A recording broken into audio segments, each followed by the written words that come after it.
Remember when crypto was supposed to make us free from government control? Bitcoin is the world's most popular cryptocurrency, with more than 28 million users worldwide.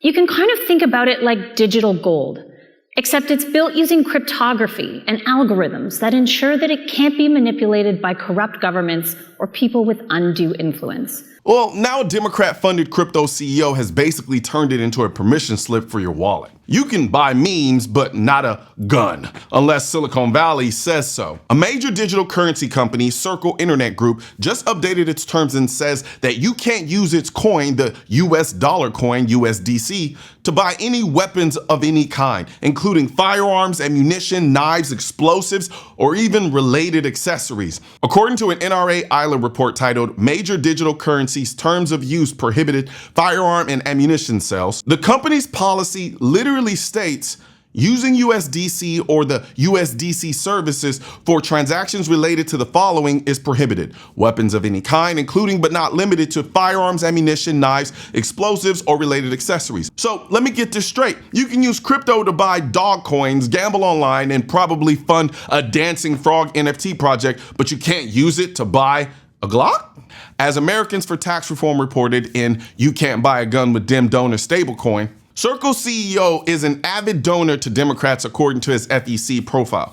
Most of his donations went to Democrat state parties and congressional candidates, including a representative who introduced gun control legislation in the past. But I'm sure that's just a coincidence, right? This isn't just one company making a business decision. This is digital gatekeeping dressed up as morality. Crypto was supposed to be freedom. Instead, it's turning into a velvet glove version of Operation Chokepoint. Of course, the first Operation Chokepoint was an actual formalized program of trying to cut off disfavored industries from the banking system.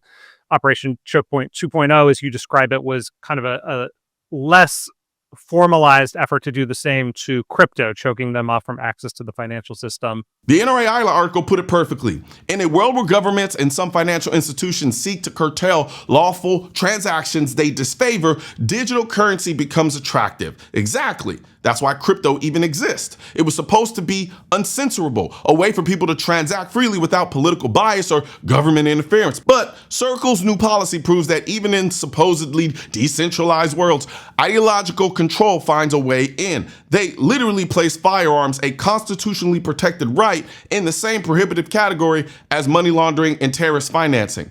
As Americans for Tax Reform pointed out, firearms are the only legal constitutionally protected property right that has nothing to do with any financial risk. Circle will not allow you to buy with their coin. Read that again. The only thing they singled out that's both legal and protected by the Constitution is the one thing they don't want you buying. That's not risk management, that's ideological enforcement, and that's the danger. Circle doesn't need a law to restrict you. All they need is a policy. You know, stories like this are exactly why I never put all my eggs in one digital basket, so to speak. I believe in crypto, I really do, but I also believe in diversifying, because when companies can rewrite your financial freedom with a few lines of code, it reminds me why I also like having something tangible to fall back on. And that's where Lear Capital, today's sponsor, comes in. If you're one of those people who thinks the crypto market moves a little too fast, or you just want something more stable to hedge against inflation, the rising US debt, or whatever new economic emergency Washington dreams up next, consider diversifying with precious metals like gold and silver. Here's a stat that caught my attention. If you'd invested $500 in gold back in the mid-2000s, it'd be worth about $2,687 today, slightly more than if you had put it in the S&P 500. Gold doesn't just hedge against risk, it keeps pace with the market. And with Lear Capital, getting started is simple. They've got 27 years of experience, over 3 billion in trusted transactions, and thousands of 5-star reviews. What I like most is they actually educate you, whether you want to physically own gold or silver or add it to your 401k or IRA for long-term protection, because let's be honest, your bank can freeze your account, but they can't delete a gold bar sitting in your safe. If you're ready to learn more, call 855-271-1871 or click the link in the description section of this video to get your free 2025 Gold IRA kit and see how you can protect your savings. And right now, if you make a qualified purchase, Lear Capital will give you up to $15,000 in bonus gold or silver. Again, that's 855-271-1871 Or click the link in the description section of this video, because in a world where your digital dollars can be turned off, it just makes sense to own something that they can't control. And this is the modern version of Operation Chokepoint, the Obama-era program that pressured banks to cut off lawful businesses that politicians didn't like: gun dealers, ammunition suppliers, anyone associated with firearms.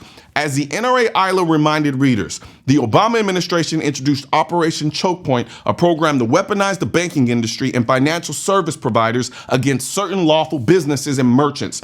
Trump ended that program in 2017, but clearly the mindset survived. Now, instead of regulators, it's Silicon Valley execs, and instead of freezing your bank account, they just deny your transaction. The playbook didn't change, they just wrote it in code. Now, this is the part where people usually say, relax, it's just the company policy.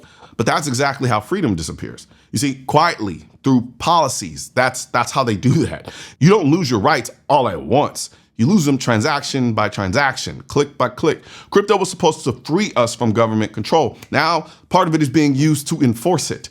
Today, it's guns. Tomorrow, it's ammo. Next week, maybe it's who you donate to or what you post online. Because once your money becomes programmable, your freedom kind of becomes conditional. And that's why the Second Amendment isn't just about guns anymore. It's about resisting every form of control that tries to disguise itself as safety.